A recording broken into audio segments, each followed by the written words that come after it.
So I just got back from Art Basel, Miami a few days ago. You may have seen headlines about the banana duct taped to the wall, and I promise I'll get to that. But first I want to comment on art fairs generally. Armory shows, salon shows, frieze. Art fairs of all kinds offer collectors access to many galleries and artists at the same time and place. This is the reason that the art fair as a particular kind of art context exists. When we view art at an art fair, we are viewing it in its commodity character. We are looking at luxury items for mostly wealthy people. If we were at an artist studio looking at his or her work, we would be seeing the work in relation to the artist. We would see the work through the lens of the artist, understanding the motives of the artist. If we were to view artwork in a collector's home, we would be immersed in the aesthetic values of that collector. We would see an ensemble of art in relation to an individual. This is yet another reason why the art context is so important in contemporary art. This is because there is no widely accepted convention for contemporary art. High art today reflects a plurality of different values. It does not adhere to a convention the way pre-modern art did. It is alienated from any such convention and the way of life that is held together by it. The white walls of the contemporary art gallery reflect modern alienation, in that the artwork floats like an island in a white void. They are displayed in a showroom setting, as they are meant to be seen in such a way as to be imagined somewhere else. As objects in and of themselves, they are isolated from all other things the way the individual is isolated in an economic society, alienated by a market, which recognizes commodities and exchange value while disregarding the interpersonal meaning of things, the way art can be personally meaningful to a subjective individual. This does not figure into the market. If you think of an ornate classical frame around a pre-modern painting, the frame serves as a gateway for the painting to the rest of the world. It merges the painting with the architecture. It merges the painting with the social conventions that surround it.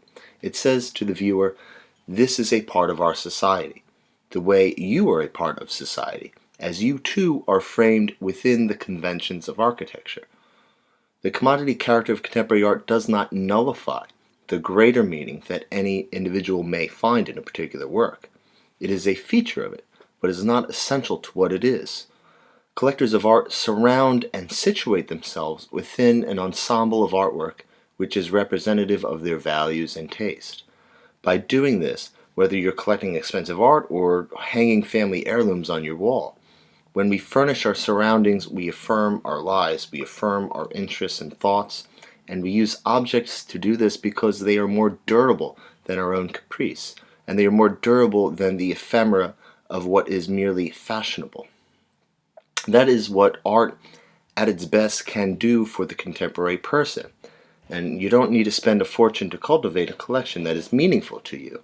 A collection that provides a sense of place in a world occupied with individuals who are just as isolated and estranged as you are. As I've discussed in my videos on contemporary culture, without a consistent artistic convention, with no shared aesthetic values, no common architectural style from which we find ourselves inhabitants of or participants in, we are left isolated from the sense of membership that pre-modern conventions provided. We live in a shared world of different religions, different systems of values. We coexist with each other by interacting through institutions which by necessity are alienated from us. The market is alienated from us because it limits social interaction to a narrow plane mediated by money. That is to say, when you buy art, or any commodity, who you are in relation to the person you are buying from does not matter. What matters is that you have enough money to buy it. This is how the market alienates us from our interpersonal lives. Whether you're a good guy or you want something for the right reason does not matter.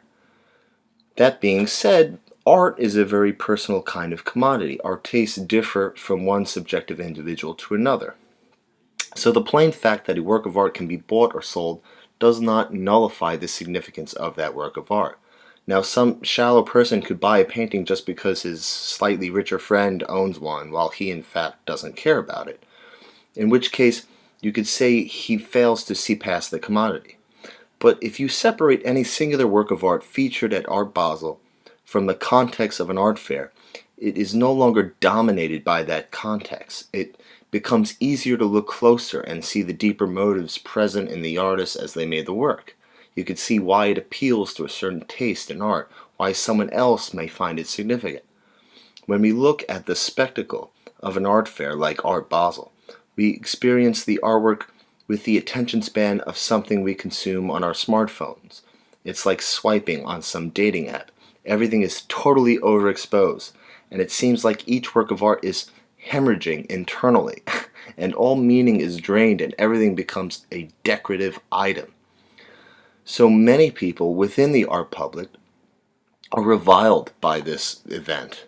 It's no surprise that established artists like Maurizio Cattelan would use this opportunity to mock the pretense of the event. So let's talk a little bit about Cattelan's piece, The Comedian. This is the banana sculpture made specifically for Art Basel, featuring a real banana duct taped to the gallery wall.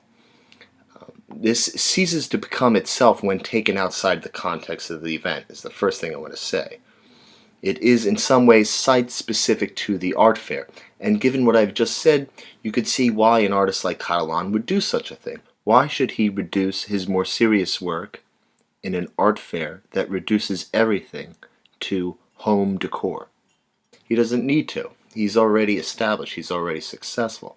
The outrageous act of taping a perishable item to the gallery wall and calling it art went viral. It seemed emblematic of the facetiousness of contemporary art, especially how contemporary art is seen by the larger public.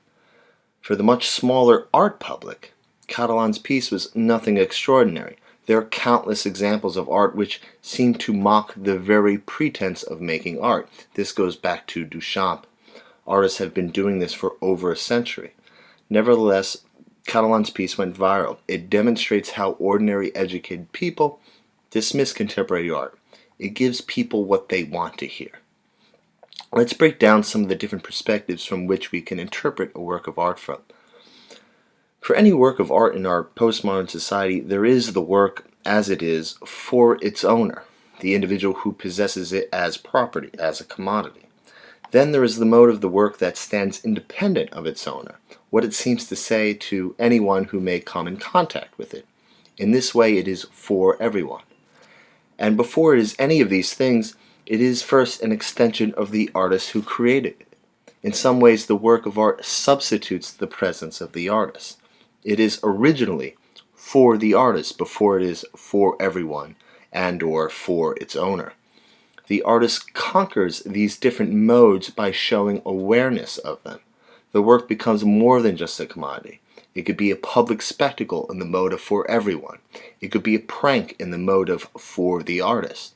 Cattelan's work, for the most part, has consistently touched upon these different modes I've just described. His work undeniably references the exclusivity of high art and the meaningless distinction it has with other works of art. We see this as an attitude of making fun of art. His depiction of Picasso, for example, or having a bunch of jackasses lined up on the wall. There is a mockery of the art public and the exclusivity of high art. Despite this, we see his personal artistry as well. We see it in the nuanced execution of his work. If we look closely, we recognize that Cattelan cares about the details. He may be making fun of art and art collectors, but he cares about the finished quality. In the mode of for everyone, we see the absurdity of his site-specific installation, which cannot be recreated in a collector's home. For example, the way he suspended his sculptures in the center of the Guggenheim, so that they were floating opposite the gallery walls in the open space of the museum. Again, with his work, The Comedian, the banana piece. Cattelan has already established himself as an artist, and through this success he can manipulate a part of the institutional apparatus of contemporary art. And The Comedian is an example of that. If we look at the piece in the mode of for the owner, we realize that it degrades, it rots. Owning the license to the piece as an owner is like owning a stock. It is completely obvious that the physical integrity of the work is meaningless. The individual who buys an edition of the comedian simply gets to say that they own an artifact of a viral sensation.